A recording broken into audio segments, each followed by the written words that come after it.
This is Yoxic. It says Jynxzi breaks down how small streamers with just 100 Twitch viewers can make thousands of dollars a month and become a full-time content creator. You definitely have my attention. Let's hear what this Jynxzi fellow has to do, who was, I would say, one of the people chosen from the claw machine of Twitch to be the chosen one to be displayed all the time.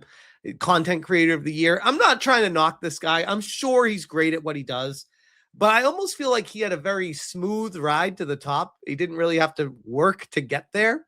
So I'm very curious to hear what he has to say, just magically appearing as one of the greatest streamers out there randomly. Let's hear him.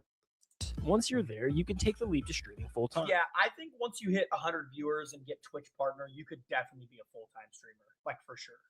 As long if you get 100 viewers while you stream, you could definitely be full-time. I mean, maybe if you live with your parents, don't pay rent.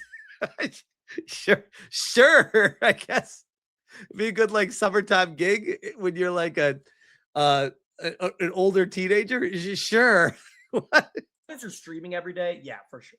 You could make, if you have 100 viewers on Twitch and you stream, let's say 6 days a week for like 3 hours a stream, you probably make 2,000 to 3,000 a month, which is like, you could definitely stream full time.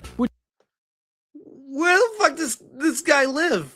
Antarctica? Like, what is Jynxzi's rent? What is he paying? I'd love to know. You sure as shit can't live in California off of that. Getting there sounds totally reasonable. Maybe more, honestly. It's not. Once you're there, you can take the leap. That is definitely definitely a take. Tectone says, I love Jynxzi, but this is demonstrably false. Ad revenue is record low on Twitch. $3,000 on the 50-50 would have to be 1,200 subs a month, 800-ish for the 70-30.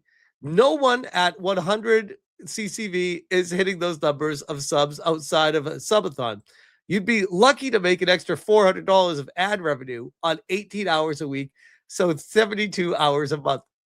And you're still going to lose around 34% on taxes since you're self-employed. This is just massively wrong on so many levels. Don't quit your job to go full-time till minimum 1,000 CCV. Being a content creator is far too unstable. Wholeheartedly agree with this. Don't ruin your lives chasing a dream if you already have consistency elsewhere. I will tell you guys from personal experience, it is very scary to step away from a full-time position and into this world, because there are massive ebbs and flows and there is no guarantees of anything ever. So I do feel like this is not just an ignorant take, but also a dangerous take to people that are listening to a professional streamer tell them this. Be like, sure, I got this. I feel like that's going to put them in a very bad position. My advice is do both.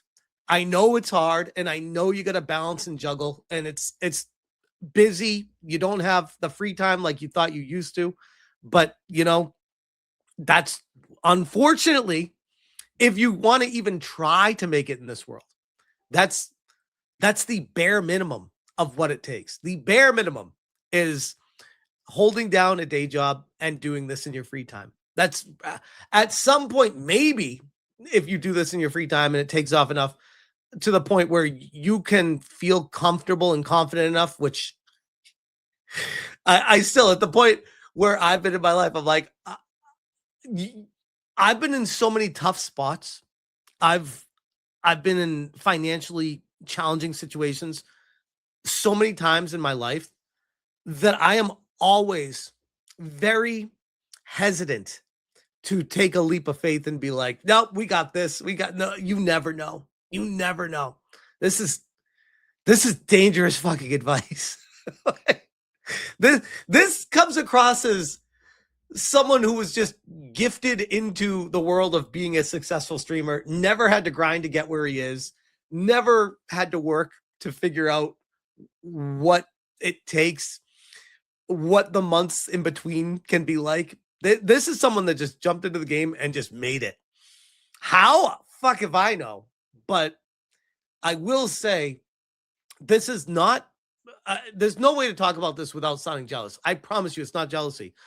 I'm sure Jynxzi is a great streamer, but based off of my experience in this world, streamers don't typically just start streaming and then just shoot to the top and be somebody important and get all these awards for streaming awards and stuff like that. Like, usually you got to put like years and years and years of time in, which I'm sure Jynxzi has done, but to the point where he's at right now, it's just, there was a meteoric rise for him.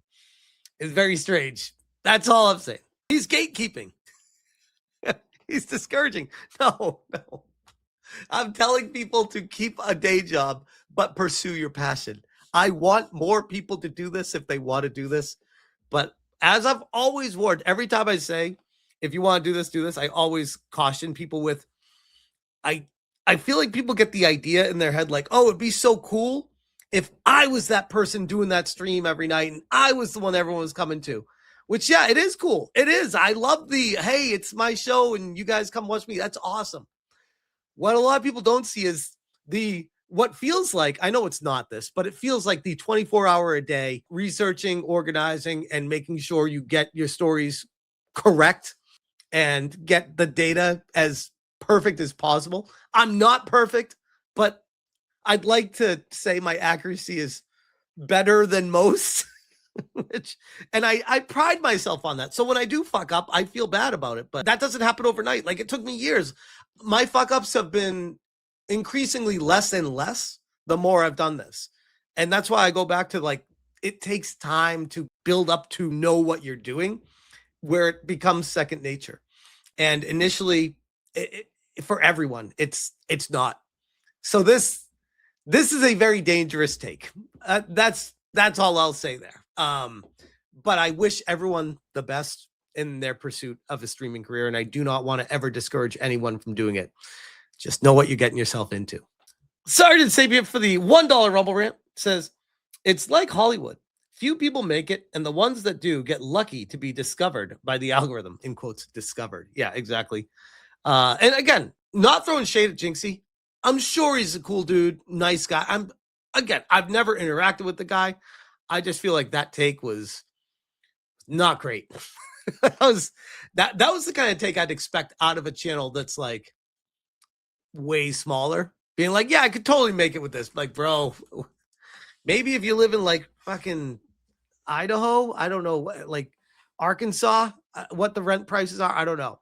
Maybe if you live with your parents in Arkansas, maybe. But definitely not on your own in California or most of New England or any other coastal areas. Yeah, you're gonna have a bad time doing this. We got Obi-Wan Cannoli for the 2. If Jynxzi was right, literally everyone would do it. 100%. That's what I'm trying to get at. Where it's like, bro, it's hard to get 100 concurrent people watching you. It's really hard. It takes years to get 100 concurrent. It does. And there are people that do this for decades, plural, and still can't do that. So it's nothing to scoff at when you get 100 plus concurrent people watching. That's a big deal. But it's still not enough to feel confident of leaving a stable position to do this full time. Obi-Wan for 5. Every large, sorry, Smash, streamer says almost the exact same thing with their success. Other than being entertaining, they got extremely lucky. Yes. Yeah, it really is. I said this at the beginning. It's like the claw. The claw will just choose you. It's a combination of hard work and luck. And luck does not just hit the random people that do not work hard. So there's people that do work hard that do not get lucky. There's a lot of those out there. Yes. But I feel like there's a lot of people that think that just by merely existing, the claw is going to choose them. It's like, no, bro, that's what are you doing to make yourself stand out over other people? You being unique, unfortunately, is not enough. Like, there needs to be more than you being unique, because everyone is a fucking unique snowflake out there, bro. Like, what do you bring to the table that makes the uniqueness special? But shout out to you, Obi-Wan. Thank you again for the 5. Appreciate you. And NevG for the 25 months, going way back. I remember when catching you live streaming was few and far between years ago. You really built up to something special with Smashcast. Thank you, man. Thank you. I know a lot of people that are here now weren't following me years ago and didn't see the hurdles and struggles and speed bumps that you hit along the way. Trials and tribulations, as they say, things that work, things that don't. I've said this from day one too. I owe a lot of my success on the streaming to Hypnotic. He really did guide me to doing this nightly and gave me a lot of positive reinforcement of what I was doing and educated me as far as like how to run the show and like why people would tune in, why they wouldn't.